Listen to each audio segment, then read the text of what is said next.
It's time to talk sports. It's HACKSAW'S Headlines, a panorama of the world of sports, stories, comments, and opinions. Now, here's iconic sports talk show host Lee Hacksaw Hamilton and co-host John Riley. Who wants to talk sports on a Monday? We do. From the Dixieline Lumber and Home Center studios in San Diego, we welcome you to HACKSAW'S Headlines, our Monday bonus podcast. Good afternoon, everyone. This is Lee Hacksaw Hamilton, along with my co-host, the venerable John Riley.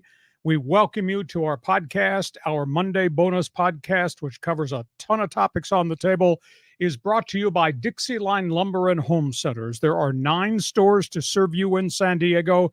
You've got projects. Your best friend is Dixieline Lumber.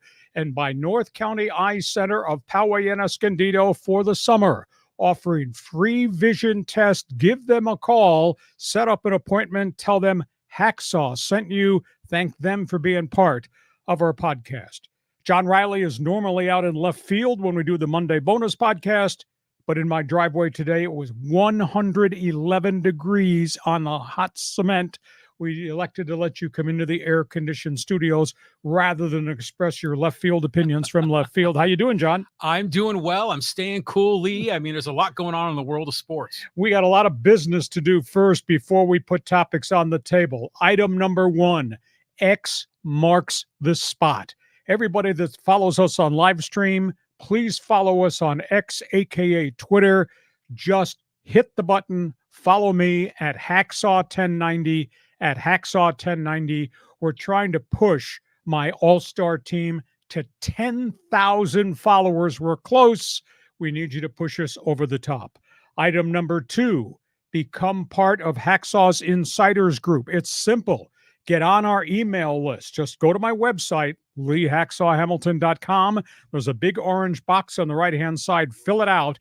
You'll get notices of all the unique and extra bonus things we're offering the people who are part of Hacksaw's Insiders Group. And then the third thing and the most important thing, beyond what we do with the podcast, is what John created, Fans Forum.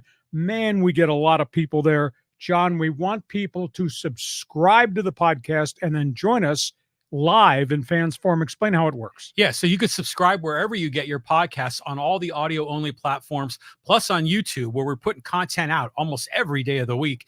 And if you want to get involved in Fans Forum, just type in your comment or question for Hacksaw in the live chat on Facebook, X, or on YouTube, and we'll get you involved in Fans Forum at the conclusion of Hacksaw's Headlines. And when you join us in the chat box in Fans Forum, clear, concise, right to the point, cut through all the bull crap. Just ask a question or make a statement. Don't send 20 items in the chat box because it'll clog us up. Just show us your best work. Fans Forum right at the end of the podcast. That's business. John, let's talk sports. And I know we're going to hit a few hot buttons with this topic on the table. Yeah, the Padres are at the midseason report. How do you think they're doing, Lee? Padres report card. I wrote about it in my one man's opinion column. It's on my website. Every player, the manager, the front office, I rated them. Go read my column when we're done with this podcast, and you can tell me whether you agree or disagree. I gave 5 A marks to Padres. 12 guys got Bs. I gave 9 C grades, and sadly, I had to give out 3 Ds along the way. Let's start with where they are. They're 41-41. As we do the midseason report card, the overall grade point average, I can identify. I know it's a little bit less than you got UCSD. 2.71 is the grade point for the entire Padre roster and the Padre organization. I gave a letter grade of A to Luis Arraez, to Robert Suarez, to having a career season like Profar, to the Rookie of the Year candidate Jackson Merrill, and I gave it to Matt Waldron. Those guys got my letter grades of A. I'd hate to think where they'd be without Waldron in the rotation, and Merrill has pushed himself almost to the forefront as the lead Rookie of the Year candidate. In terms of the B, I give Jake Cronenworth because his value is so unique and so diverse. He gets a B. I felt bad for Machado. He's dinged. He's doing as much as he can. Dinged. I gave him a B. Tatis has shown flashes of being what he used to be, but he's banged up. I gave him a B. I gave the kid Michael King a B. I gave Dylan Cease a B to start, Almost gave him a C because his last 8 starts have just been absolutely miserable, but I wound up giving him a B. Matsui at times a little bit overwhelmed. I gave him a B. Higashioka, I gave him a B as the backup catcher. And you're probably going to argue with me on this, but I gave A.J. Preller a B, and I gave Mike Schilt a B. Letter grade C. Ha-Seong Kim is just not the same shortstop right now through the first half of the season. He got a C. Darvish, because of age and injury, gets a C. Peralta has just not contributed. I expected more out of Morion by this time of his career. I gave him a C. Sadly, I gave Bogaerts a C because he was having a lousy season before he got hurt. Letter grade D. It's unfair of me to do this, but I based it on what you contributed the first half of the season. Joe Musgrove has to get a D because he's had 5 injuries in 14 months. I don't know who Tom Cosgrove is. Journeyman reliever. I gave him a D. And De Los Santos. Yeah, he's got stuff, but he's given up 9 home runs. Can you trust him? I gave him a D. I don't give anybody an F along the way. So those are my grades for the Padres. This guy's come in from left field, refreshed. It's not 111 degrees inside the studio like it is in my driveway. So, John, argue with me, agree with me, disagree with me, and I want people to go to the fans forum on this letter grade. Your reaction to my midseason report card. I think you're too generously. I think, give him Machado a B. I mean, the guy has not performed to Machado standards. He's not even performed to the standards that we would expect for a starting third baseman in the league. I mean, because, he's been hurt. I mean, I would give him a C. Matsui a B. Matsui has been shaky. Higashioka a B. Come on, that's the catching position. Both Campusano and Higashioka are D's. But don't you love Matt Waldron getting an A, the number 5 starter? And the kid, Jackson Merrill, doing everything. Nobody. Well deserved. The day spring training ended, I don't think anybody could have thought this would be the way the kid would play. By the way, speaking of the Padres and A.J. Preller, he's in his 9th year. They've had 3 winning seasons in 9 years, including the COVID season when they finally got to the playoffs. Been to postseason only twice. A.J. Preller's composite record with his team, his trades, his players, the contracts he's given out, 754 wins, 816 losses in 9 years. He's 62 games under 500. And we've been close to going to the World Series. No, not at all. In 9 years, 62 games under the 500 mark. So maybe I shouldn't have given him a B. Maybe it should have been more like a C, but I was grading it on the first half of the season and what AJ's done to find players. And fast forward Jackson Merrill's development, I gave him a B. You buy what I say? You shocked at that record I just told you about? No. Well, first of all, they did get close to the World Series a couple of years ago. They got to the NLCS. That's good. The first half of A.J. Preller's time here, after the whole Matt Kemp and Justin Upton stuff, we were dealing with who was like some of our guys. It was like Peralta was playing second base, and it was a bunch of no names. And Will Myers was your number 3 hitter. That was when we were intentionally tanking to get all those draft picks. So the first half of that, I don't really give him too much, business there. The last 2 years, he's almost been even Steven 500. So I don't know. To me, Preller has made more good deals than bad deals, and I love the deals he made this year, getting a rise and cease. Okay, he's made more good deals than bad deals, but he's made an awful lot of bad deals. And you have to couple in prices he paid to get all those draft picks, and you have to couple in he traded all those farm systems away 2.5 times. So, yeah, you might like this roster, but at the end of the day, I don't think he's gotten anywhere near fair value on all the transactions he's made. I think there've been more negative failure of transactions. And my gripe, here we go, Mr. Negativity. My gripe is he has to keep making deals to fix the deals that he made prior that didn't pan out. And he made those deals for the deals he made beyond that didn't pan out. He's just always plugging holes in the dike, and they've never gotten over the top. They've never been to the Fall Classic. And when they played the Phillies, they got blown out. Yeah, I mean, I'm not saying it's been all wine and roses, Lee, but it's a tough deal, man. Imagine how hard it is to build an organization from the dead bottom and try to get them up to the top of the mountain. It's tough.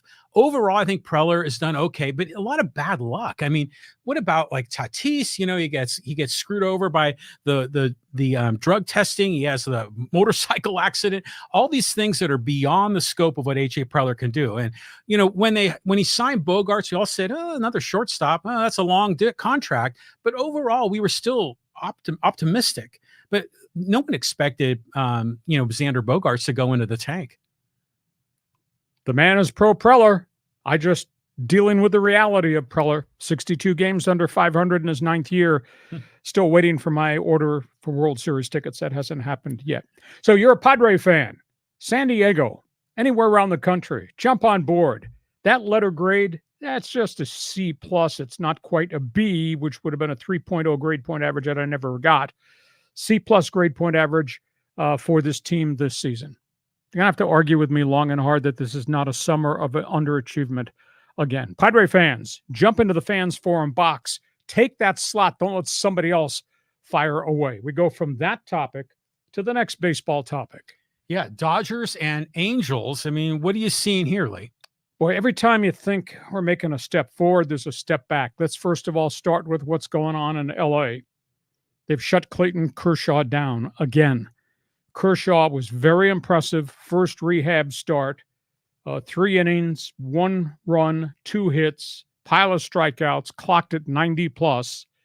His between start segments, shoulder soreness resurfaced again. Kershaw has been shut down for maybe this week. Walker Buehler on the disabled list has begun weight training for the hip. Weight training to get some of the strength back in the shoulder. Remember, he's got a 5.84 ERA. He's on the DL.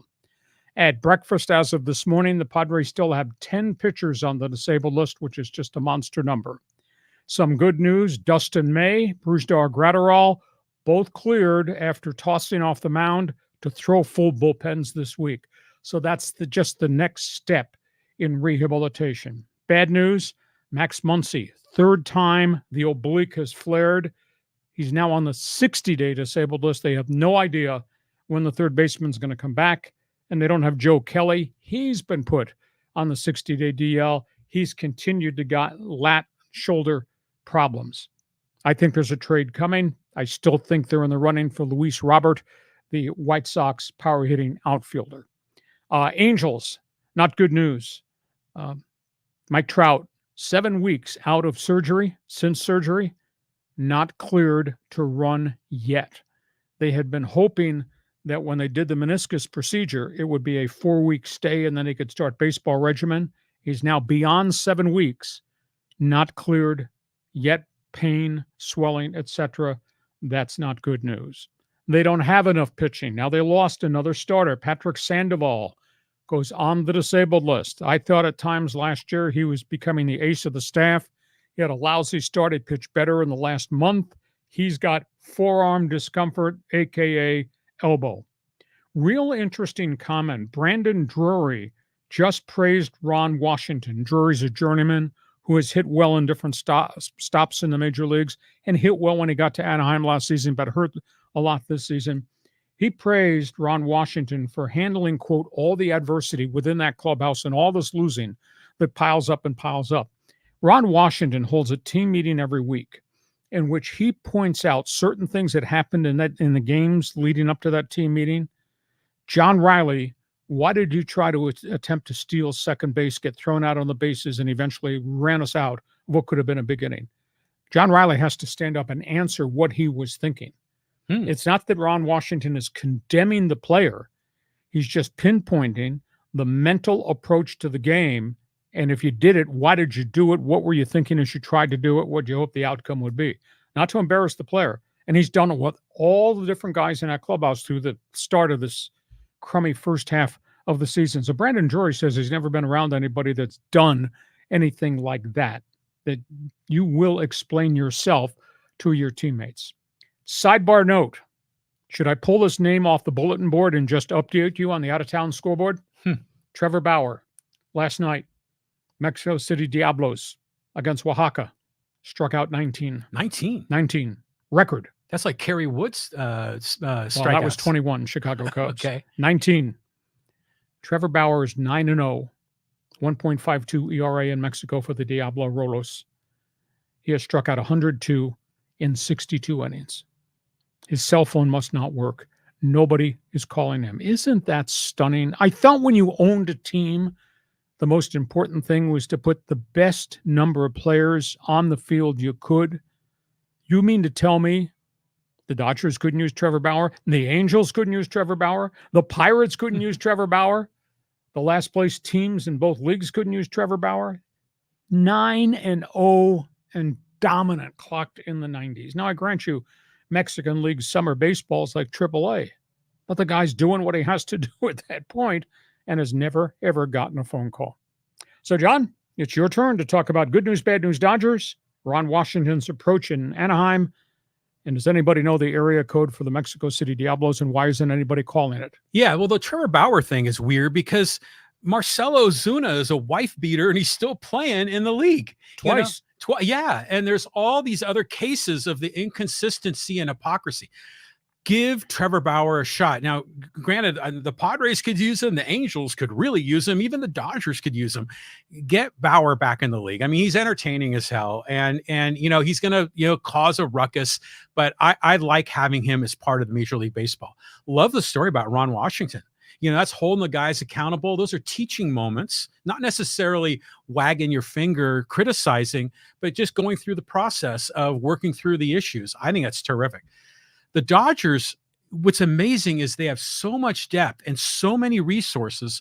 I often wonder if everybody on the Dodger pitching staff was healthy, who's your starting five? Because they've got like 10 guys that could do it if everyone was healthy. Find me anybody in the world that would have 10 pitchers on the disabled list and still be in first place? It's incredible. I mean, I don't know how in the hell they're doing it. Now, by the way, Shohei Ohtani should be suspended. I mean, that guy is definitely covering for Ipe Mizuhara, or Mizuhara was covering for Ohtani. Imagine if Ohtani was out, Betts was out, Muncy's out. I still don't think they'd be in first place. They're in first place right now. You can't take those games away from them. 50 wins on the season. That's right. Absolutely amazing. You're a baseball fan, Dodger fan, Angel fan. Jump into Fans Forum. Just tell us what you think. Hope you're enjoying what we're doing right now on our Monday bonus podcast.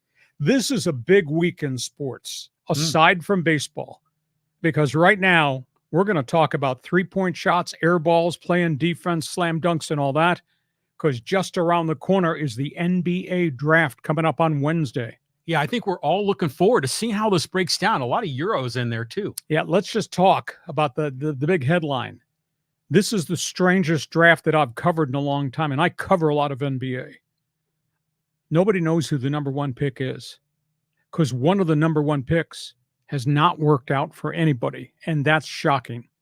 The two players atop the draft board are players from France.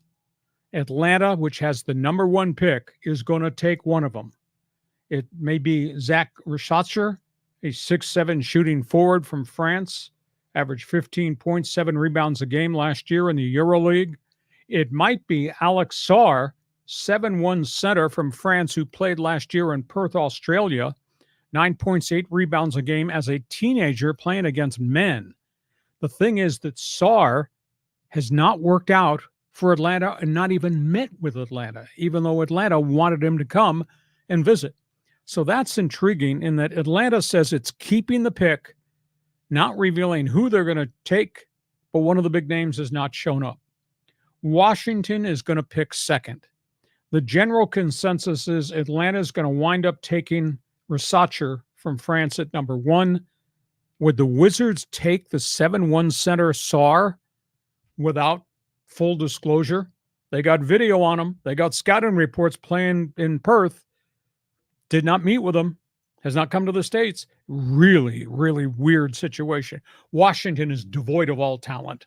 So they'll take Sarr, who they think's got great upside. The Houston Rockets have the third pick in the draft. Houston dropping all kinds of hints because they've drafted well recently, and this team is, the arrows pointed up. They're willing to trade the third pick.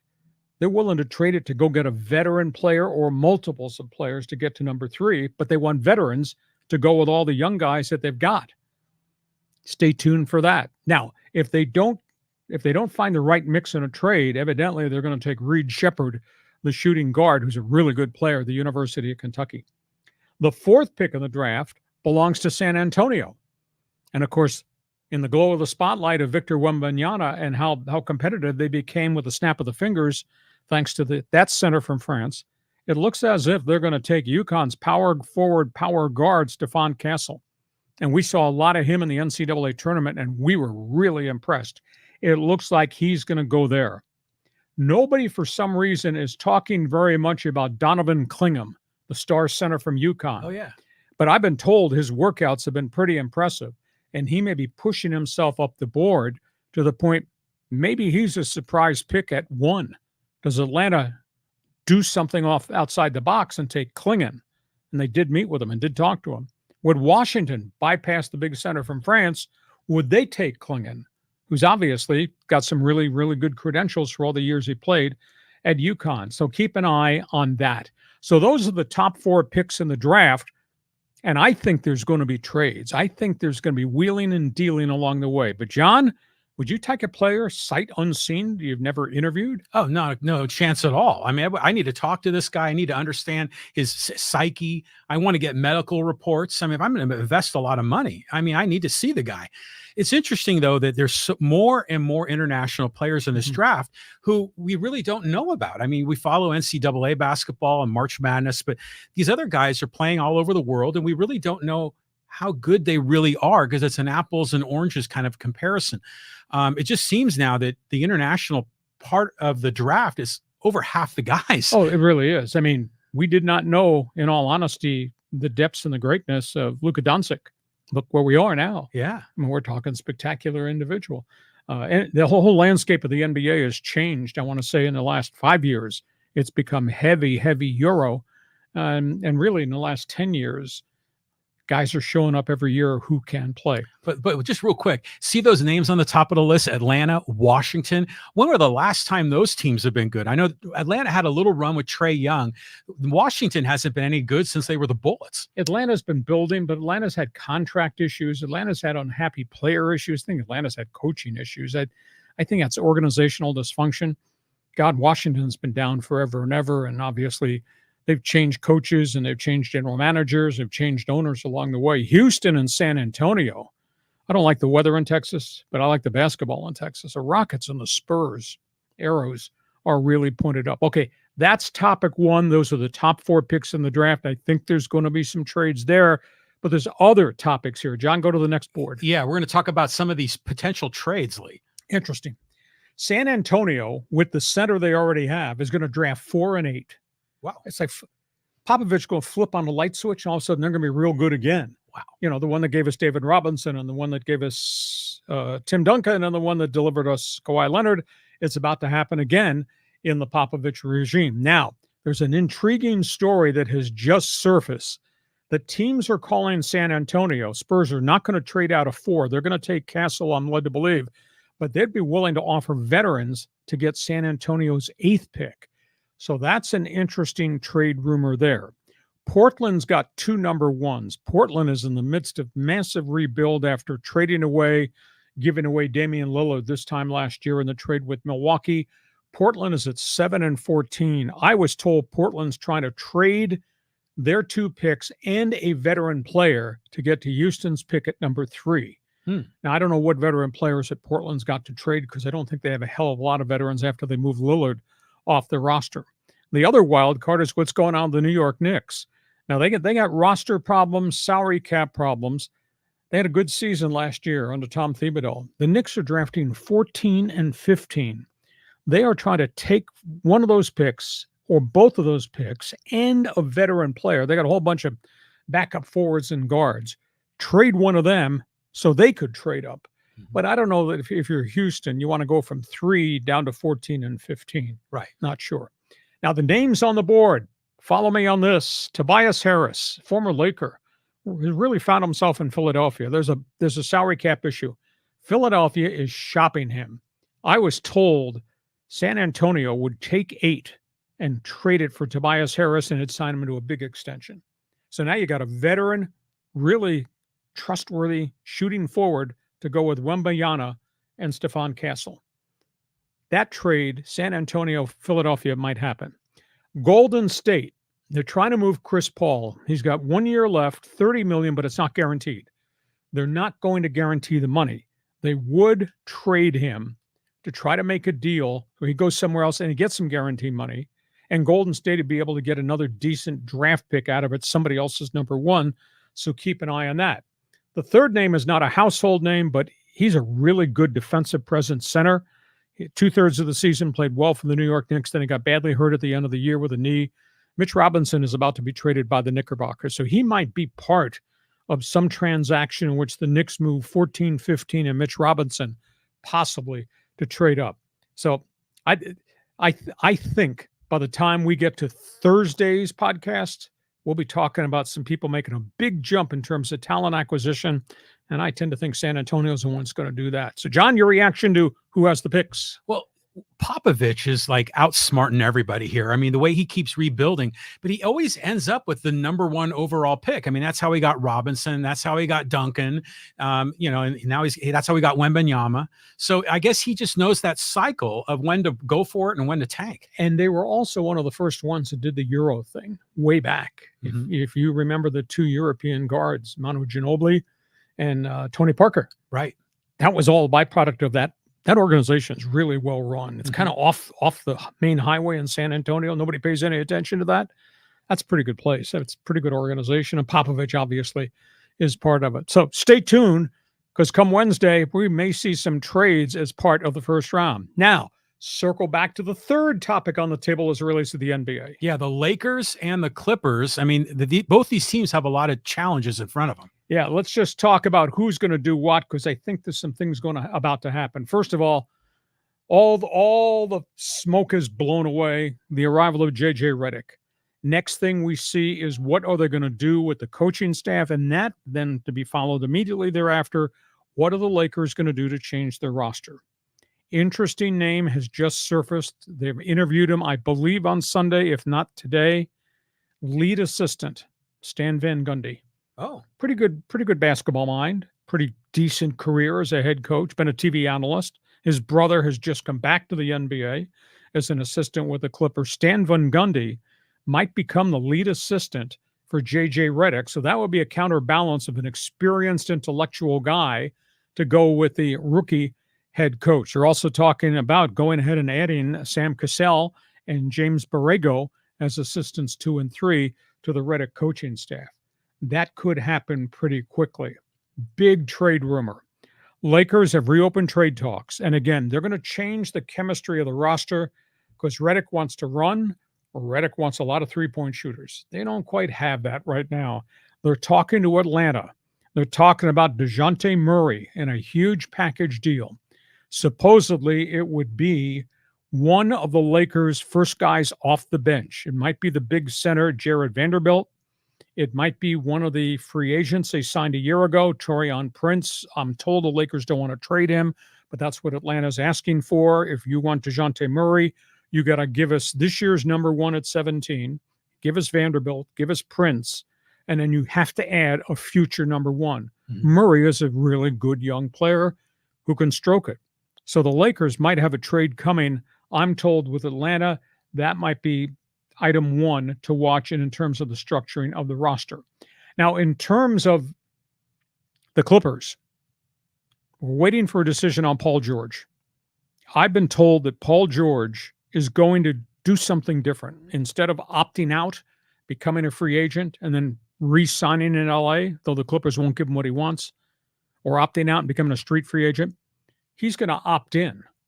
He will opt in to stay, and there'll be a trade after he opts in. So the Clippers would trade the 1 year left on his contract. Paul George, we thought might be going to Philly. Philly's backed away. I hear Paul George might be going to the New York Knicks for a number one, the other number one, and maybe Mitchell Robinson. There'd be a 3-for-1 deal. Paul George brings his firepower and gets the money and contract he wants from the Knicks, and the Clippers get 2 number ones that they don't have, plus a big defensive power leaping center in Mitchell Robinson. That's what I hear as it relates to the Clippers. I also hear that the Clippers are interested in Chris Paul coming back. And they bring Chris Paul in. They'd say goodbye to James Harden, say goodbye to Russell Westbrook. that have to give up something. The something is what I question. I heard Norm Powell in a straight up swap for Chris Paul. That'd be a great acquisition. I tend to think for Golden State because Powell is younger and he can shoot it and stroke it as a shooting forward. Paul gets to come home. LA still needs him. So you'd have Chris Paul, Kawhi Leonard, and maybe this trade with the Knickerbockers with Paul George exiting. So I've thrown a lot of stuff here on the wall, but that's why I have email. That's why I network with all the people that I network with, because they send me stuff and I ask questions, etc. So your reaction to the Lakers, DeJounte Murray at a big price. If you're a Clipper fan, give me your response. You want Chris Paul, and then what about letting Paul George go and getting a big defensive center, Mitch Robinson, as part of the mix and changing the makeup of Clipper basketball? And John Riley says both teams need to make big changes because what they've got ain't working. Chris Paul, how old is he? He's got to be in his mid-30s. 36, maybe. 36. Still got gas left. Still? I mean, I don't know if I would want him as a veteran. I mean, there's a lot of veterans in the league to get. Chris Paul is not a guy that I would want to sign if I were a GM. But what do I know? Lakers, the deal there with the Hawks sounds pretty interesting. Mm-hmm. You know, I mean, they need to shake it up. Like you say, JJ Redick needs some 3-point shooters. I do like the Stan Van Gundy thing. It's the yin and the yang, you know, to someone to help out Redick kind of grow into that job. It's like you and me, point, counterpoint, balance. Yeah, there you go. Yeah, kind of like smart that. guy, dummy on the street corner out left field. Yeah, I get it. Yeah. And so I don't know. I just think that the Lakers, they still need to make a decision. Is LeBron still the centerpiece of that team? Because Laker fan is ready to turn the page on LeBron. Yeah, but Laker fans not emotionally ready for a 26-win season. Because if you don't have LeBron, I just don't think you're anywhere near a competitive franchise. AD can't do it by himself when every other super team has got 3 superstars. I think the heat that LeBron's taken is just, to me, it's just way unfair. So you're an NBA fan. Don't bark at me that we don't talk about the damn NBA. I just gave you a summary, a sneak preview of what we think might happen with the NBA draft, and circling, obviously, on the Lakers and Clippers. So Fans Forum's chat box, do not shoot an air ball. Shoot a 3-pointer. You got a question? Ask it. Got a statement to make, you NBA fans. Fans Forum box is open right now. You look like you want to say something. No. I mean, I'm just looking forward to the next topics on the table. But we have halftime coming, don't we? We get to halftime. Our Monday bonus podcast is brought to you by Dixieline Lumber and Home Centers and by North County Eye Center of Poway and Escondido. Got a favor to ask. We all need help with our eyes. You might wear contacts. You might wear glasses. Maybe you've not been to an eye doctor recently. I'm asking you to set up a free appointment, a free eye exam at North County Eye Center of Poway and Escondido. All you need to do is call and set up the appointment. Tell them Hacksaw on his podcast sent you, told you about North County Eye Center. Just have the free vision test. You might want sunglasses. You might want prescription glasses, maybe a new set of contact lenses. And of course, down road, we're all going to need help, even him, with our eyes, whether it's cataracts or glaucoma, eye infections, pink eye, dry eye, whatever the procedure is, these people can help you. I did business with them. I'm really pleased. You should too. North County Eye Center.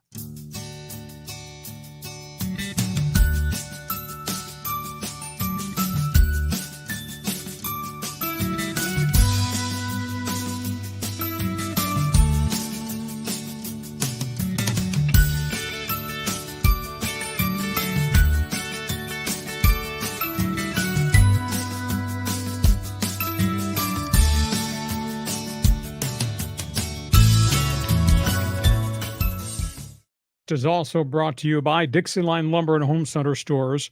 Prime example of why I went to Dixieline for doors and windows. In my driveway this afternoon, 111 degrees in RB. Heat just oppressive. I've yet to turn on my air conditioning until today because the inside of my house stays cool thanks to the Dixieline Lumber windows and doors that we bought. Same thing here in John's house. Hey, you got projects, whether it's something really significant like new windows or doors, or you're just going to do some construction inside, do what he did. Go here for materials and even for ideas. Let them be your consultant. Dixieline Lumber and Home Centers.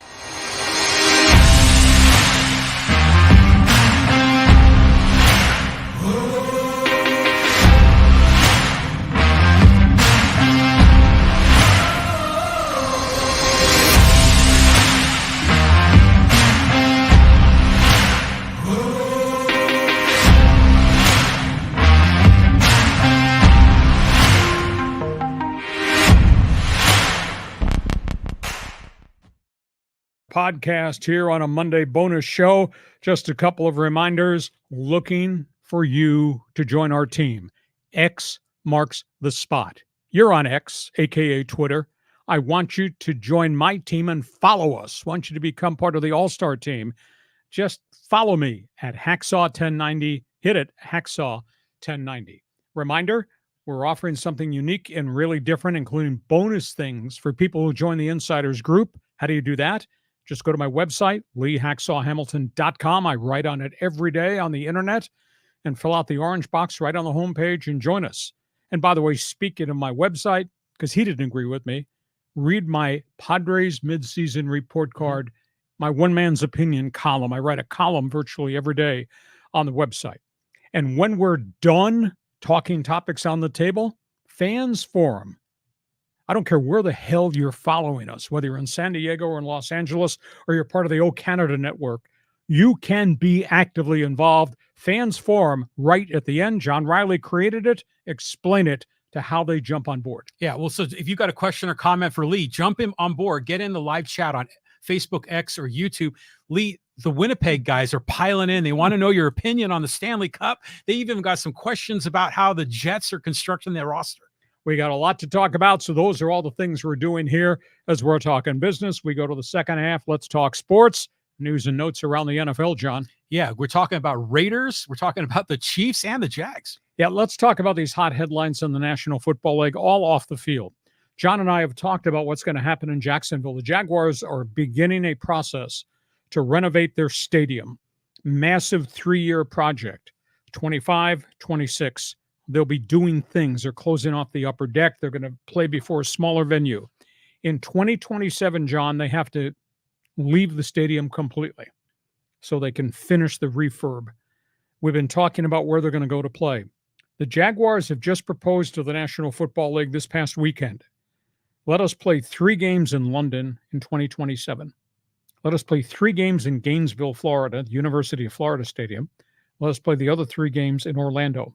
So they'll have 6 of 9 games in the Sunshine State. The other 3 will be 3 home games in a row. They'll move everything and be based in London for almost a full calendar month. So that's the latest on the Jaguars. They're going to be a true road team in 2027. Raiders, this is a really cool story. We all know number 99, Mad Max Crosby. Oh, yeah. Defensive ends, made himself a hell of a player. Mm-hmm. It's quite a story of redemption. He was a rebel. He was a troubled kid, hardly got recruited. He went to Eastern Michigan in the Mid-American Conference, which had been down forever. Anyhow, he got put on the straight and narrow, followed guidance, followed coaches, made himself an NFL player. He's become a superstar with the Raiders. He donated $1 million to Eastern Michigan, which does not have a lot of money. It's a group of 5 school in the MAC. Donated $1 million to help refurbish the stadium. They just named the stadium this weekend in his honor, and he and his family came for the renovation, Nice. the new artificial turf, etc. It's a really cool story of a kid that was off the track, kid that got guidance, kid that matured, found himself, kid that's become really involved in the community, first in Oakland, now in Las Vegas. I mean, he is a self-made star who found himself because of where he went to school and gave back to Eastern Michigan. It's a really cool story. And in Kansas City, I find this hard to believe that the Chiefs are going to move across the state line. On Saturday, the governor of the state of Kansas approved the $1.6 billion funding that the legislature had said yes on, signed the document. The money is there to build a Kansas City Chiefs stadium on the state line in the state of Kansas. Chiefs would contribute some $700 million, their share, plus the Chiefs would also build their own practice facility there. Can't believe that Kansas City, Missouri, and Jackson County is going to let the Chiefs go across the state line and get the stadium built. They got till 2030 to put the shovel in the dirt, but now they got the financing. So, John, you want to go to London and see the Jacksonville Jaguars? You got that. You got the Raiders, the Max story, and then we'll talk about Kansas City and where they're going to play. I like the Jaguars proposal because there's so many stadiums in Florida. Yeah. So Orlando, Gainesville, I like the little bit of London. Good on them. Max Crosby, that's a great story, donating back to his school, showing some love. But I'll tell you what, in Michigan, I get confused. There's all these different directional, Eastern Michigan, Northern Michigan, Western Michigan. I mean, are they all on the MAC? And you forgot Central Michigan, which is going to play out here against San Diego State. Exactly. So I can't keep track of them all. Break them down for me. Well, Central Michigan, Eastern Michigan, Western Michigan, all part of the Mid-American Conference, MAC, Group of Five, with Miami of Ohio and my alma mater, Ohio U, and Toledo and Kent and Bowling Green. It's a nice conference, which has its own level of play, and they're all pretty competitive. Northern Michigan is a Division II school up in the Upper Peninsula, more known for hockey than it used to be known for Division II football and developing quarterbacks. Steve Mariucci played at Northern Michigan. So Northern Michigan is different from the directional schools in the lower part of the state. But of course, obviously, what goes on in Ann Arbor, what goes on in East Lansing takes all the oxygen out of the air for the entire state of Michigan. And can you believe the Kansas City, Kansas Chiefs? They're going where the money is, man. I mean, you can't blame them for taking the deal. Okay, that's news and notes around the NFL. What a night we have. Don't call me. Don't text me unless you're bringing the beer and the sub sandwiches. Game 7, game night, Edmonton Oilers, Florida Panthers. You think it's hot down in Sunrise, Florida at this hour? Damn, they're playing hockey in June. It's hard to believe. Yeah, it's almost July. I mean, my God. Hasn't happened since 1942. World War II. Toronto Maple Leafs trailed the Detroit Red Wings 3-0. Maple Leafs, with a roster that had been shredded because all the Canadian players had gone off to war, they came back and they won 4 in a row. They beat the Detroit Red Wings. Edmonton can equal that tonight if they can do this. The Oilers trailed 3-0. They've ripped off 3 wins in a row. They are inside the Panthers' head. The Panthers got to the NHL Finals by mugging and eliminating the high-powered Rangers, did the same thing to the Boston Bruins. And now they've had trouble because they've tried to lean on and body bag and beat up Edmonton, and they keep taking penalties, and Edmonton keeps scoring power play goals. Scoring in the playoffs is so bloody hard. And Edmonton's got 22 power play goals. They got 3 shorthanded goals. And when the other guy has the man advantage, this is the stat that just staggers the imagination. Edmonton has killed off 46 of 47 man advantages in postseason. And of course, Stuart Skinner, the young goaltender, second-year starter, has kind of really come up big for the most part. But that just collectively is a really good Edmonton Oilers team. And I don't think Florida has any idea how to play these guys. If you bang them and run them and mug them, you're going to get penalized. And your guys are in the box and they'll score goals. 22 power play goals in the playoffs. And if you get the odd man advantage, the opponent is 1 for 47 with the power play against Edmonton's penalty killers. And, this team, although a lot of people have the opinion it's strictly a one-line team, it's McDavid and it's Zach Hyman and it's Leon Draisaitl. But they got second and third line guys that play roles really well. And their defense is kind of held up in this series. I would have never imagined when it was 3-0, I never imagined Edmonton was going to be able to execute this kind of comeback. So I think it's going to be fun. Any coins in your pocket? Toss them. I don't know who's going to win this one, except that Edmonton is inside the head of Florida, and I don't know what Florida can do to change the way they play because they have to just stop taking penalties and they have to be scared when it's 4-on-4 because that's a lot of open ice for McDavid and Draisaitl and those guys to wheel and deal and score goals. I think what a great night in hockey. And like I said, it hasn't happened since 1942 when Fido was a pup. And John Riley says, well, first of all, you can't flip a coin here. You have to make a call. Pick 'em, pal. Who do you think is going to win tonight? My heart says, because it's their game, as Don Cherry on Hockey Night in Canada used to say, we invented the damn game. Oh, Canada. I'll root for the Oilers. I'd love to see the Oilers do it. God, Gretzky and Messier and Grant Fuhr and Paul Coffey and Yari Curry. God, that was 30 plus years ago since Edmonton won the cup. These guys are pretty damn good. Now, the big argument, if Edmonton wins tonight, we'll probably be arguing on Thursday, how would the Connor McDavid franchise go against Gretzky and Messier and all those guys back in the day with Edmonton? But I came from hockey. They invented the game. I'm rooting for O Canada to win it. I'm going to be fascinated to see what Florida does. Well, Florida fan has just got to be, on the edge of their seat going crazy. But it's interesting how we went into this series and you were so high on the Oilers and all these skill players, all the talent, all the power play goals. And then they laid an egg for those first 3 games. We thought it could have been over in 4. It could have been a sweep. And now here we are, game 7. Just absolutely amazing.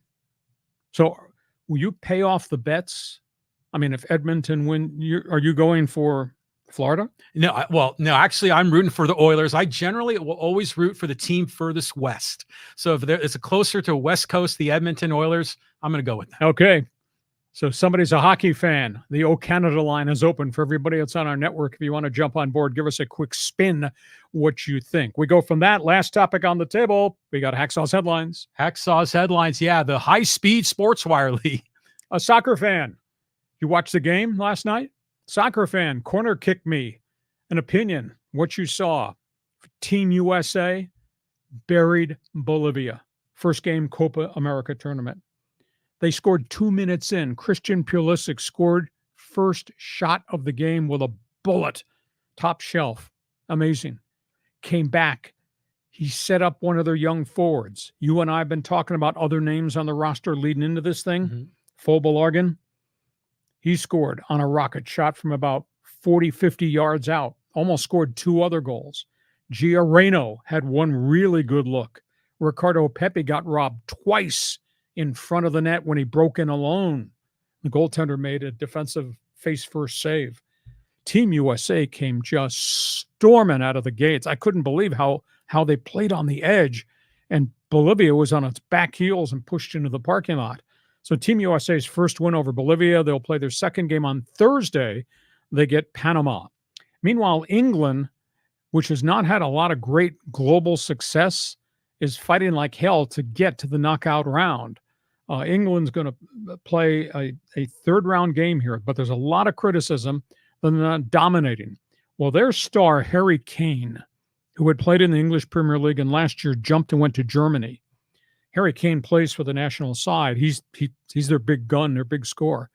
He took exception to the analyst on TV. The BBC has just, I watched a little bit of what the BBC commentators had to say about Team England. And I thought, geez, these guys have a tie and a loss, and you're berating them as if they're incompetent. Harry Kane at a podium after the England game with Denmark, who wound up in a surprise 1-1 tie. Harry Kane addressed the BBC. And their lead analyst is a guy by the name of Gary Lineker. He was a former great English player, then became a coach. Now he's an analyst. And he said, we have not had a lot of greatness in English football in the last decade or so. Oh, by the way, Gary Lineker, you're part of that failure. So don't sit here and berate this team. We're doing everything we can. How about a little support from the fans in London rather than condemnation on the whole island because everybody watches BBC and what Gary Lineker has to say. So it was really interesting to see that. Third topic on the table. I don't know if you watched golf on Sunday. Man, it was kind of cool. Then it was kind of ugly. And then, wow. Scotty Scheffler won the Travelers Championships in Connecticut. He really played well. He had the lead. One of his best friends from the state of Texas, Tom Kim, a South Korean, caught him on the 17th. And they're going to the 18th, shooting onto the green. And Scheffler puts his second fairway shot onto the green. Kim, who had played really well to make up and catch him on the leaderboard, puts it in a bunker. So Kim finally chips it out and gets it onto the green. As they're walking up to the green, 6 protesters come running out of the stands with spray paints. And they spray paint the green. Right. They're greens. They're protesting pollution and all that. Yeah. And the cops were running out there, jumped on them, handcuffed all these protesters and dragged them off. But it stopped the tournament for a good 20 minutes because there was all the stuff on the greens, and we didn't know whether it was powder. my first thought was somebody throwing fentanyl out there to try to create an international incident. Yeah. I was absolutely floored. So they stopped it, and they dragged the 6 protesters off, and then they came out with it, cleaning workers, and they scraped the greens, and they had to reset the hole because the protesters had thrown all the stuff. I didn't know it was paint at that time. It looked like powder to me. They threw it where the hole was for the 18th green. Mm-hmm. So they cleaned it off. They went and changed holes, moved the hole and the flag further away, and they wound up being a playoff. They had to replay the 18th hole because it was an extra playoff hole. And Kim missed it, and Scheffler won it. The shocker to me is CBS. I mean, they do such a phenomenal job on the PGA Tour. They ignored the story. We saw Really? we saw a little bit that there was a protester. We didn't know the depths of the protest. And Jim Nantz and the crew didn't really talk about it, any specifics. And they never, ever showed the replay of the actual incident. Now, I understand you don't want to show streakers and stupid people because that eggs other people. Hey, watch me do it next time. Mm-hmm. But this was a major incident and a major tournament right on live TV. And you didn't cover it. I was kind of disappointed in CBS because I didn't know that there were 6 protesters. I only saw one. I saw substance near the 18th hole in the flag. And then it really, because the golfers walked away and what is that? Is it anthrax? It could be anything. Right. It could be fentanyl. It could be sand. And we found out later it was paint. The CBS didn't do a job. Your job is to report Scheffler, report Tom Kim, report the incident, and talk about it. I thought they really lacked in coverage there. Sidebar story on Friday. His name is Cam Young. It is blazing hot in Connecticut in the Travelers. Course was really tough to deal with. The conditions were tough. The dude shot an 11 under 59. You never did that. No. Not a chance. He had 7 birds and 2 eagles. He shot a 59 in obsessively hot, muggy conditions in Connecticut. And he climbed up the leaderboard. I think he wound up finishing 5th. It was kind of fascinating to see. Okay, so John, Team USA, Harry Kane talking down the BBC. And did CBS drop the ball with the golf tournament coverage the way it occurred? Well, I watched the Team USA game against Bolivia. It was great. I loved it when Pepe came into the game and instant energy, instant pressure on the goal. And he really deserved at least one of those. It was kind of a shame. But Bolivia, they were saying it's kind of a down team. So now they get Panama. And I know the Americans have struggled against Panama. But imagine if they got to the semifinals in this tournament. Knockout round, baby. Yeah, and if they got to the semifinals and they're in the mix with Brazil and Argentina, that would be a win overall for the program. I think the cool thing is we have seen Christian Pulisic grow up from a teenager into a man. Oh, yeah. He looks so different in confidence in his approach. So if you're a soccer fan, how cool is this? And, John and I have talked for the last calendar year since the last World Cup that they got some kids coming. And I didn't know who Balogun was. I started checking and I started talking about Balogun. Man, he was on fire. He is so fast and so big and so rangy and athletic. And he and Pulisic, and then all of a sudden Reina gets opportunities. And then we saw what Pepe did. So I just think there's an awful lot of firepower. It's no longer Christian Pulisic against the world. So soccer fan here in America should kind of be excited. And we'll see if they can dominate the rest of the group play, move to the knockout round. Yeah, I mean, I hope they can pull this off. But wasn't it interesting on Christian Pulisic's goal, really early in the game? It was a corner kick, and they sort of conceded. They didn't shoot the ball into the box. Instead, they just kind of tipped it out, and then he went into the corner of the box and hit that laser. When that happened, I was originally disappointed, but obviously it was a great plan. It was all game plan. They were going to do something really different. Mm-hmm. I mean, he dumped the corner kick into a teammate who gave it back to him, and Pulisic bolted right, and he unleashed a shot top corner over the goaltender's head, right to the corner of the crossbar. He wedged it in there. So I was impressed. And the golf situation. First of all, I saw Tom Kim on the leaderboard, and I had to do a double check. I thought it said Tom Kite, which is going way the hell back. Scheffler winning again, and this time in extra innings. But the whole protesting thing. I mean, I kind of understand why CBS doesn't cover it because they want to stay neutral politically on these things. They really should cover it though, because it was a disruptive event. But for the life of me, I mean, I don't understand why protesters do this. I mean, you have a cause that you fight for, great, but don't disrupt other peaceful people, to try to make a spectacle of yourself. That was a shame. And then the England story, it's funny how, Kane is calling out the analysts saying, you're part of the problem. Why don't you support us? That's how people usually comment about you. It's about you're always like negative on the Padres or someone else. Just jump on the host. That's okay. That's fine. Who do you think will be co-hosting with you next week? Hey, listen, our podcast is brought to you by Dixieline Lumber and Home Center's 9 store locations to serve you in San Diego. You got projects. We want you to deal with them. And by North County Eye Center, Poway and Escondido, a free vision exam for anybody who gives them a call. Set up the appointment right now. Just make sure you tell them Hacksaw sent you. Ready, set, go. Here comes Fans Forum, John's favorite part, John's best friends. Okay, here we go. Let's start here with Cal, and he says, "Dear God, Saw, I find it hard to bet against Edmonton. Florida's goaltender went from Conn Smythe favorite to scapegoat. Whoever scores first hoists the Lord Stanley." Tell you what, if Edmonton pots another one really early, I mean, Florida's emotions just have to be on the borderline brink of collapsing right now. Bobrovsky has taken a lot of shots. He's been flopping a little bit more. I mean, but he's been left naked, and they got guys in front of the net. Guys are tipping shots in, etc. I mean, Edmonton is doing everything that Edmonton needs to do to win. And Florida is not the Florida we saw in the first 3 games, nor the Florida that posted the wins against the Rangers. This would be great if they can take this trophy back to Canada. I mean, and on Thursday, I'll just tip you now. If you're a hockey fan on Thursday, please argue with us. This Edmonton Oiler franchise, the Connor McDavid era versus Gretzky and Messier. Make sure Thursday you have an opinion. Don't be lame. Show me your game on Thursday on Fans Forum. Let's move on. Next question. Okay, let's go here to Richard. And he says, for Fans Forum, I no longer consume my sports on local radio. I get it through live streams and podcasts now. Ben & Woods is everything that I hate about corporate sports media. Some guys do it well. Some guys don't do it well. Some guys are told what to do and not to do. Just a different era in sports talk radio. It'd be very hard right now to operate under the parameters of what corporate radio wants you to do.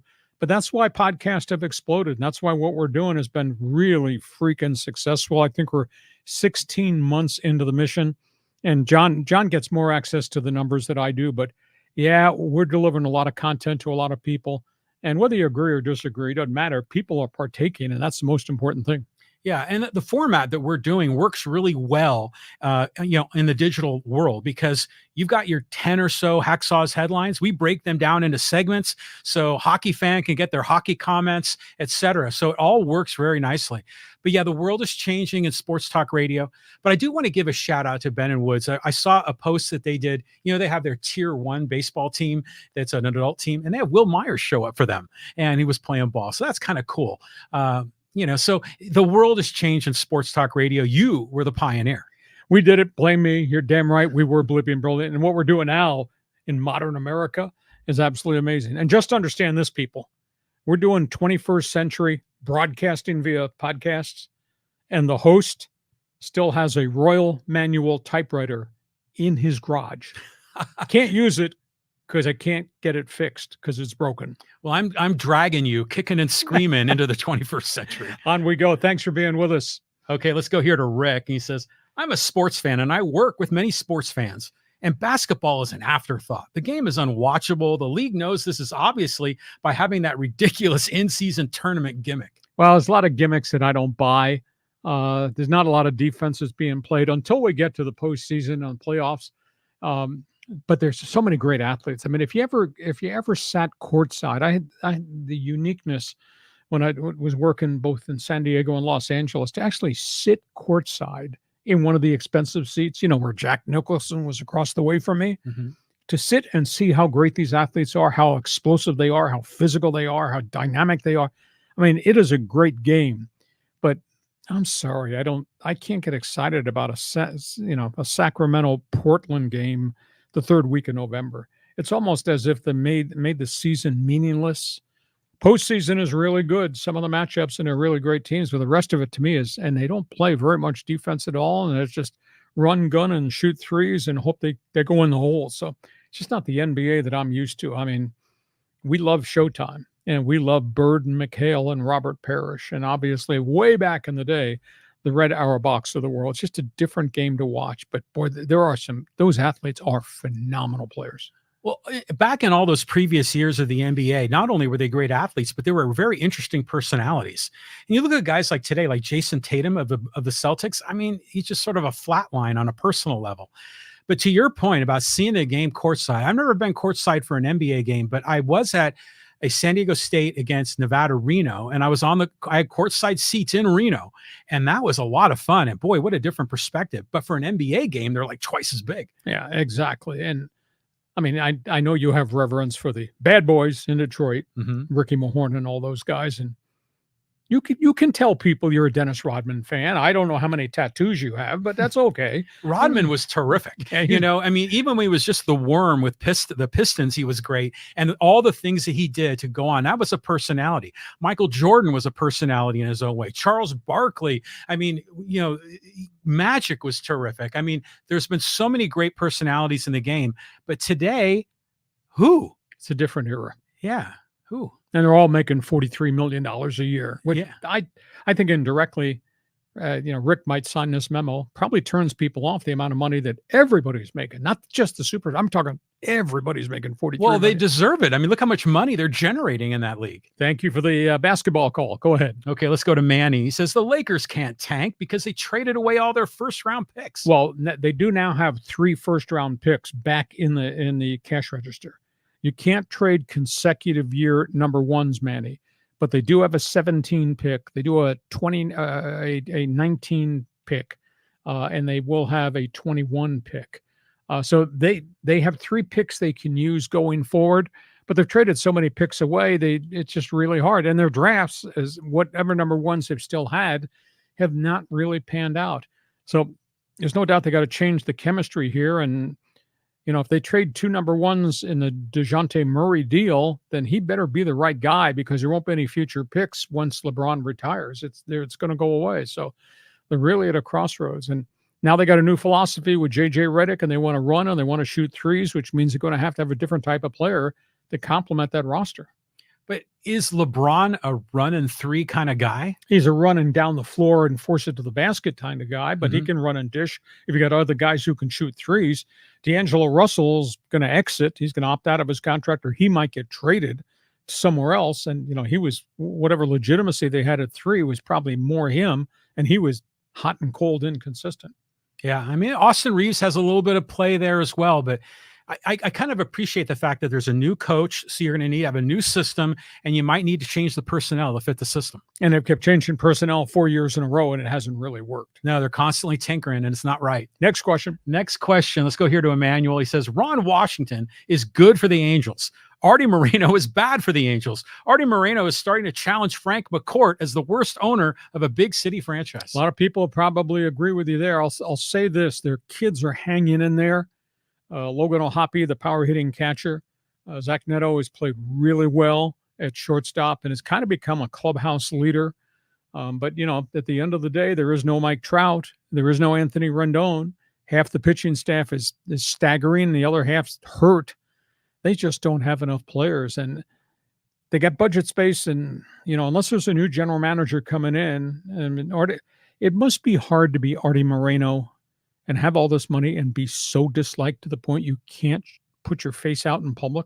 Even at his own stadium, he sits in a closed box and he never interacts with anybody. And he doesn't walk the concourses anymore. And he did that when he first bought the team from Disney. I think it's a sad commentary about what he's become or what he's allowed to happen to the franchise during his reign. So just rebuilding with kids is just so bloody hard. And Ron Washington's doing the best he can humanly do, but they're so far underneath water. They're not even close to being a 500 team.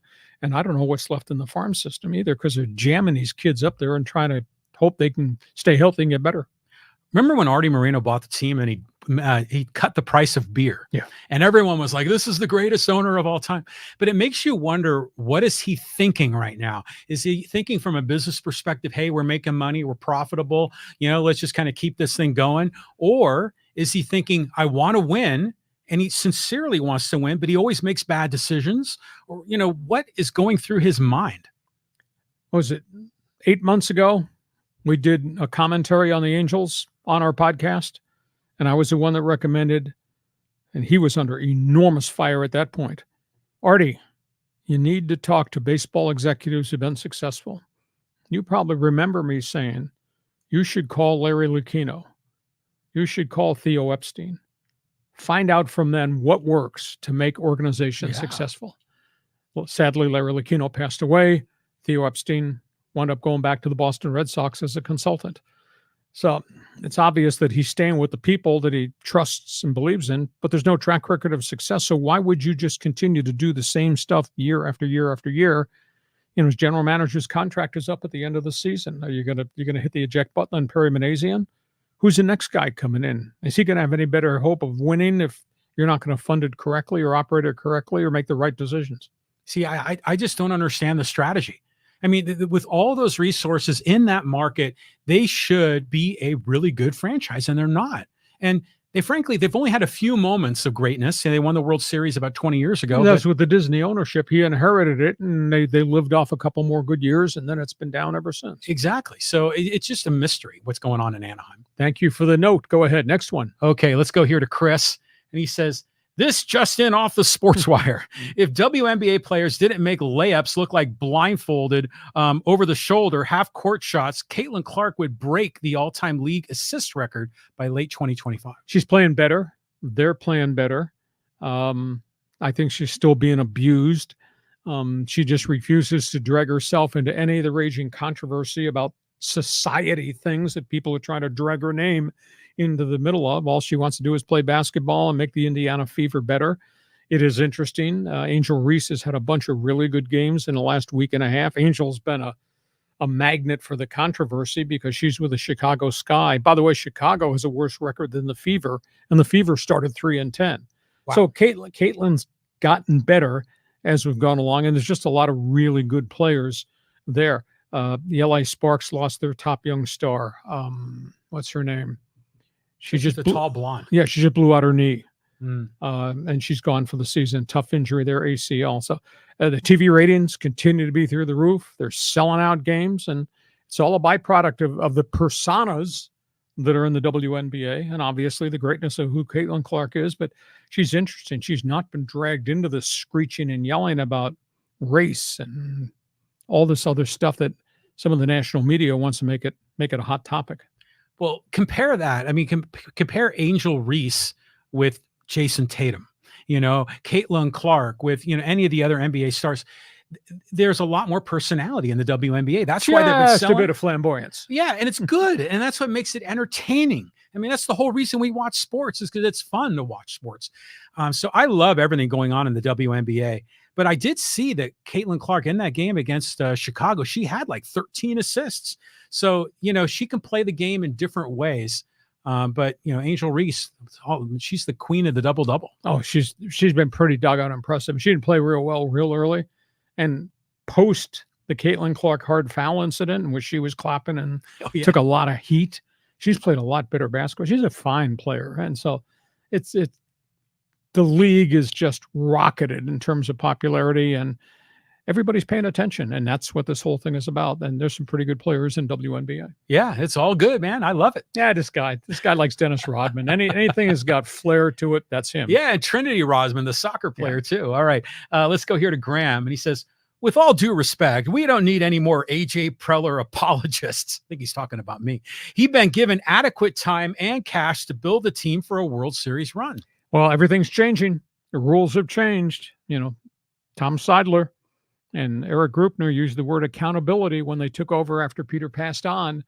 If this is not a playoff team, if this thing goes, a couple games and out in October, well, one of the topics on the table then will be, you're going to stay with AJ Preller or not.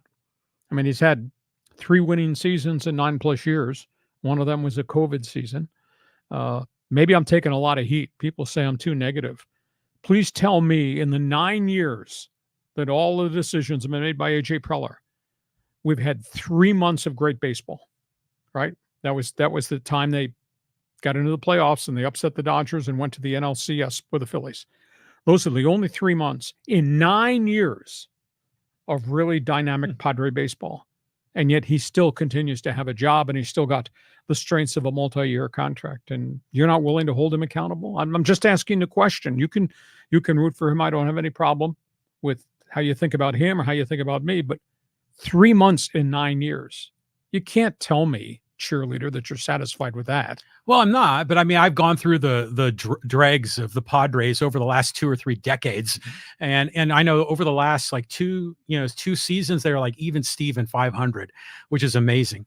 But Peter Seidler said, A.J. Preller is excellence. Yep. That's what he said. That was his quote. So, I mean, let's just hypothetically say you blow out A.J. Preller. Well, what's the new GM going to do? You're locked into all these big deals. You're still going to be stuck in the same situation. No, I concur, because everybody in the farm system is staggering right now. Rob Snelling, the next pitcher on the chain, is 1-7 with an ERA of 5.82 in AA. 1-7, has totally stalled.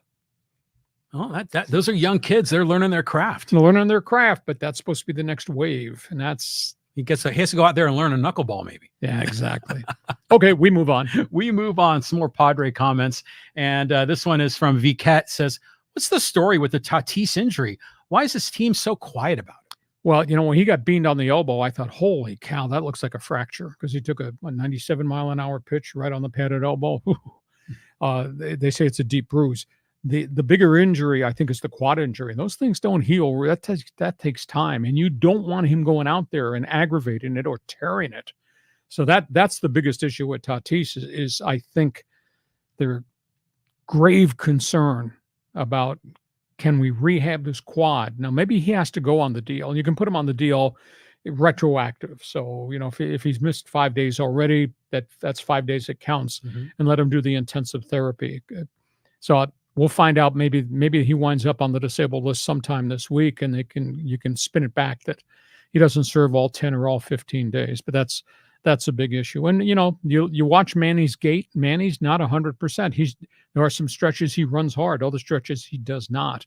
So they are what they are. They're dinged up, and you got the Darvish situation and the Musgrove situation. They don't have depth now. They luckily Cronenworth has been just rock solid, and Jackson Merrill is he's hotter than the 111 degrees in my driveway right now. He's done well. But, once they get through Washington, they go back on the road. They got a 9-game roadie, and they go play first place Cleveland. They'll go play first place Baltimore. And by the way, they get the first place Dodgers again early week of August. So they just took 3 out of 4 from the first place Brewers. Yeah, the Brewers look like ragtag, though. They don't look like a legitimate first place team in a rather weak ass division. Well, there was one play in one of the Brewers games where there was a ball hit into the right field corner, and you could see Tatis was sort of galloping or hobbling. It wasn't Tatis going after the ball. No, it wasn't the same guy. But he's hurt. Yeah, so you could tell there's a lot going on. I don't think the Padres have been quiet about it. They just keep rolling him out there because I'm sure he wants to play. He's probably getting a lot of therapy from all the trainers. And they're definitely better with him in the lineup than, putting Tyler Wade in right field. Yeah, exactly. And that's why I don't critique. I mean, the guys that are not playing the way they had to play, Machado and Tatis, that's because they're dinged. And unless you've come back from surgery, you don't know how hard it is for Machado to hit the ball with the power and authority that he used to hit the ball with prior to the elbow surgery. And let's give him space. They got half a season. And the thing is, you just don't want Manny to re-injure the hip, and you don't want Tatis to tear the quad, because that's a real significant injury. Yeah, big time. Hey, want to go talk social media comments? Oh, here it comes. Here it comes. Okay, let's go. Yeah, let's go to the one where people were hating on you, Hacksaw. And this is from Nestor, and he says, I've never liked what you have to say. Always negative. Why don't you help out the club and contribute? Because they wouldn't want you. So I should just cheerlead irregardless of the failures of the Padres, Nestor. That's what you're saying. You're telling me you want me to lie to you on my podcast. I play devil's advocate. This is my opinion based on the data I have. My opinion on Preller overpaying for virtually all those draft picks and all those international players, and you don't want me to critique where they are. I'll give you a prime example. I like Adrian Morion a lot, the kid that came out of Cuba. Yeah. The kid was in Mexico. They signed him to an $11 million deal. But because of the baseball tax rules, they had to pay an $11 million tax. That's a $22 million investment. He is now in his, I think it's his 7th year in the organization. And he's a one-inning pitcher. He's not in the rotation. He's a one-inning pitcher for a $22 million investment. And I should not be critical of that investment? You want me to tell you he's going to the Hall of Fame? Come on now, Nestor. You know, same thing. They paid $14 million to get a Cuban outfielder, Jorge Oña, the same year they got Morion. He's gone. He's out of baseball. AJ gave him $14 million. And I should not hold the general manager accountable for that? Do you know who the ace of the Colorado Rockies pitching staff is now? Calvin Quantrill. That's right. Yeah. 2.82 ERA, Colorado. Holy crap. And they good. overpaid him to get him out of Stanford. Mm-hmm. Got him here, force-fed him, traded him to Cleveland. And virtually anybody that we got in the Quantrill trade, including Josh Naylor, who's become a star in Cleveland, is doing things in Cleveland, first place Cleveland, and the Padres don't have any of those guys here. And Nestor, I should not be critical of that. Come on now. I'm just giving you the facts. These are my opinions on the facts. I'm sorry, I'm not going to do shish goomba, everything is beautiful, kumbayana, podcast, radio. Now, if they do something great, a.k.a. Jackson Merrill, what Preller's been able to find, I'm going to salute him. But in the big picture, Nestor, you've had 3 months of good baseball in 9 years. And you want me to give the general manager a vote of confidence? You're giving the general manager a vote of confidence? Hey, everybody's entitled to an opinion, Nestor. That's mine. You got yours. That's okay. But, pal, I'm not 62 games under 500 like your general manager is in 9 years. Okay, I'm not going to beat up the guy who joined us in Fans Forum. But, hey, thanks for the input. You asked a question. You got an answer. Don't like the answer? Too bad for you. Well, this isn't the Padres flagship radio station, so you're free to say what you want. And, you know, hanging out with you, you praise the Padres when they deserve praise, and you're critical of them, and you keep repeating, 9 years, just everything but except the 3-month run. Yeah, there's a lot to criticize. And I agree with you. Morejon, why isn't Morejon being groomed to be a starter? Well, he should be now because he's finally healthy. He had a lot of injuries. His first 4 years, he had 5 different arm injuries in the minors. Now he's finally healthy, and I think he's matured, and I think they've taught him how to pitch. Dude should probably be in the rotation. I mean, even if he pitches 4 innings and Randy Vasquez pitches 3 or 4 innings, use them. They're so short-staffed in the rotation instead of this one inning per outing guy for a guy that you gave $22 million to. Yeah, and he's actually done quite well this year. So it's good to see him kind of performing. But remember, he was in the rotation like 3 or 4 years ago, and then he had Tommy John surgery. He's just been cursed. You know, same thing. I mean, Ryan Weathers, there's a whole collection of group. The guys who were here that they gave up on or weren't patient enough or got hurt in some cases. But just talking about the topics on the table, that's how I read it. Nestor, great to have you with us. We'll talk more. I'm sure we'll argue more. Go ahead, John. Okay, let's get another Lakers comment. This is from Last Name Dad. He says, I'm not an NBA guy, but a SoCal guy is a Lakers fan. I'm always wondering, as a very casual fan, how does Jeannie Buss get away with what she does? I don't know that anybody holds her accountable, and it is her organization. I mean, you just think, you go to Crypt.com Arena, and there's 17 banners of greatness and all the retired jerseys and just phenomenal tradition. And now we're talking about everybody getting excited. Gee, do you think the Lakers, John, can be a play-in team this year and finish in 9th place? I mean, Laker basketball's greatness has been replaced by mediocrity, and that's the way I view it. Nobody holds her accountable. She is the decision maker with her cadre of consultants around her. Everybody's screeching. We hired J.J. Redick, no coaching experience. Well, they hired the general manager, Rob Pelinka, who is, quote, a former player agent. What's his background? And 33 player acquisitions later over a 4-year window. Oh, geez, we made the playoffs with the 9th team in the play-in. That's what Laker basketball has become. So I don't think she's going to sell the team unless this whole thing craters. And they're going to work real hard to make sure it doesn't. See, my theory is that she's the daughter of Jerry Buss, so she's going to get a lot of love, because the Laker fans rightfully love Dr. Buss. Sure. But it is interesting. We're always ragging on Artie Moreno. We're always ragging on a lot of other owners, but Jeannie Buss gets a pass. Right now she does, but I mean, if LeBron opts out and leaves, what would happen to the franchise if LeBron ruptured an Achilles tendon at age 39 and could not play the whole season? Game over for that guy. Lottery, baby. Yeah. That'd be a 26-win season. Laker fan, would you like to have a 26-win team? Jeez. But she's not been held accountable yet. Maybe that's coming. Okay, let's go here and talk a little NFL with the Chargers. This is from Matt. He says, Lee, we have more complete football team and more depth than we've had in a long time. You're optimistic based on what's on this piece of paper. Okay, I understand that. That's what being a fan is. Look at my depth chart. Look at whom we drafted, etc. But they have yet to do it. And as we go to the opening of camp in a month, Matt, the only thing I can ask you, do you have anybody on your roster who's caught 100 balls in a season, a.k.a. what Keenan Allen and Mike Williams did? Do you have anybody that represents what Antonio Gates used to be in terms of pass receptions at tight end? Do you have anybody that has 1,800 or 2,100 all-purpose yards like Austin Eckler had? No. You got the kid quarterback, and you got a bunch of names on paper that you hope are going to pan out. Now, I do like their offensive line. They got 3 number 1 draft picks. I got into an argument with a Raider guy who's saying, our roster is better than yours. I said, you're so full of crap. It's unbelievable. I said, who's your quarterback? Are they equal to Justin Herbert? Come on now. No, I grant you got a really good defensive line led by Mad Max Crosby. You got any linebackers? You got any Pro Bowlers in your secondary? You don't have Derwin James, do you?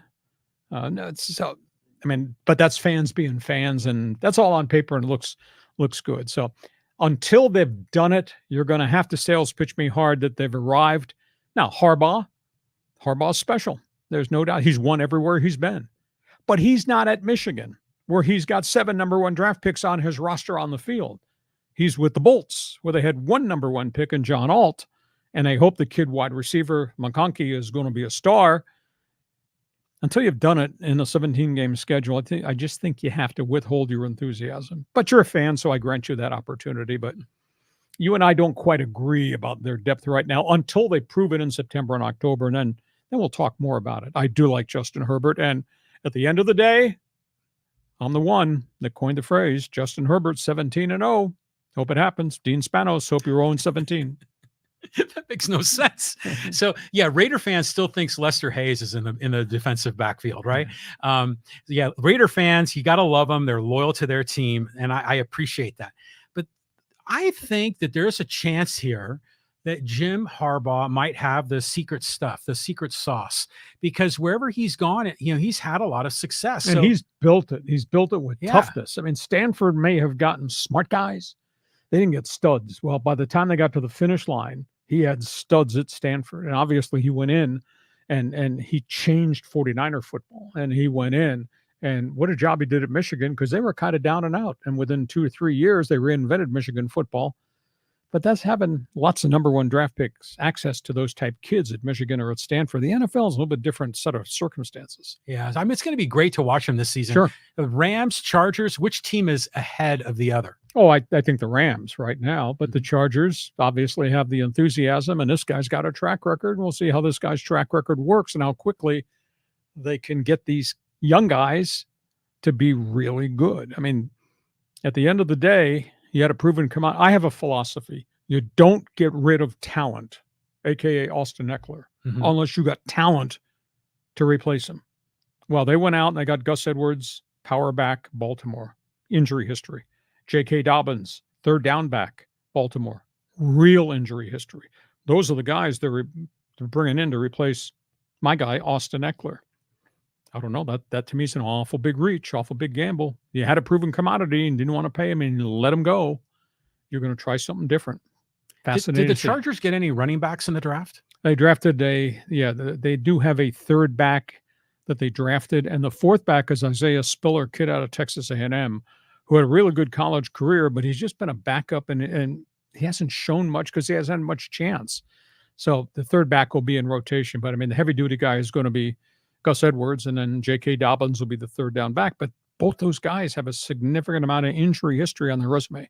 And that's what Harbaugh wants, is that power running game. Yep. And you got all your eggs in that one basket of Gus Edwards. And then if he gets hurt, then what? No, then you have a very different offense. But they do have 3 number ones. I like their offensive line and the potential of their offensive line. But until you've done it, you haven't done it. You haven't done it. Okay.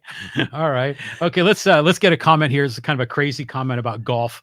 This is from Thrill House. He says, how about better TV coverage, innovation with cameras, drones, microphones, better courses like Whistling Straits, better dress codes? Golfers look so dorky. Well, it's interesting you bring that up, because Bryson DeChambeau lost his mind this weekend in Nashville, aside from bar hopping with the U.S. Open trophy and going to every pub while he was honky-tonking. He was so pissed yesterday in the final round of LIV Nashville, because he's getting ready to putt, ready to shoot, and people are yakking and screaming, and there's a drone that flies over him as he's bringing the club back to putt. And he totally botched the putt, and he just looked up in the sky, and he's screeching. He said, why are people doing this? Well, it's the LIV, where nobody gives a crap about history or what's right or wrong or how you handle yourself on the greens. They created a different aura. It's like Saturday Night Live golf. So there it is. So, and it's odd that Thrill brings that up, because here's DeChambeau, who's won all this money over there, and now he's peeved about the ambiance while he's trying to make a 14-foot putt, to climb back to the top of the leaderboard. So and nobody's watching the tournament. I texted you. I watched a bunch of holes in the LIV as I was going back and forth between that and the Travelers, and they were on the 17th green in the final 2 groups of the LIV. I counted, there were 12 fans around the green. 12 on the 17th green. Unbelievable. And then they went to 18. And, John Rahm and DeChambeau were part of the group that were chasing the leaders, didn't get there. On the 18th, there might have been 100 people total on the 18th green in Nashville, some standing, some in a skybox, maybe 100, compared to what Scheffler and Kim were playing in the final hole at the Travelers in Connecticut. Yeah, not counting the protesters, of course. But I generally agree with Thrill here about having more innovation in the way they cover the game. And it does remind me a little bit about that Tommy Lasorda line. You remember that one where they were asking what's the hardest thing to do in sports? And someone said hit a golf ball. And Lasorda's like, that's the stupidest thing in the world. You got a ball on a tee. It's not moving. And everyone's quiet.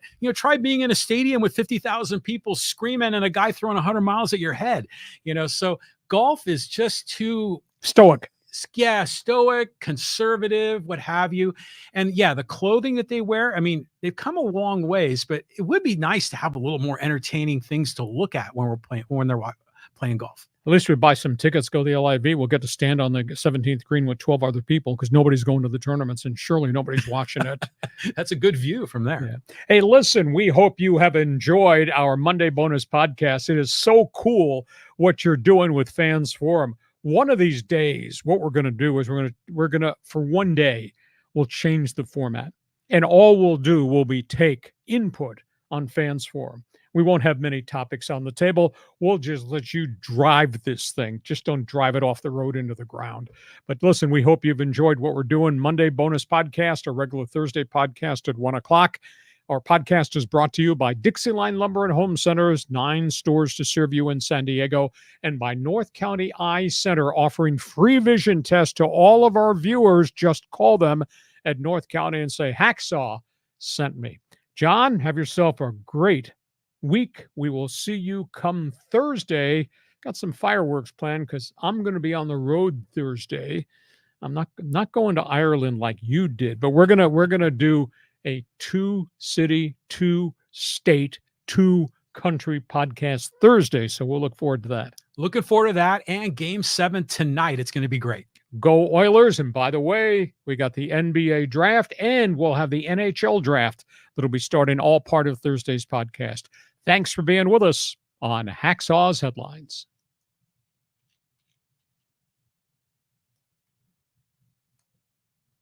Join us again for Hacksaw's Headlines on YouTube, Facebook, and Twitter. And find the audio version on your favorite podcast apps. Touchdown, San Diego! For more content, go to LeeHacksawHamilton.com.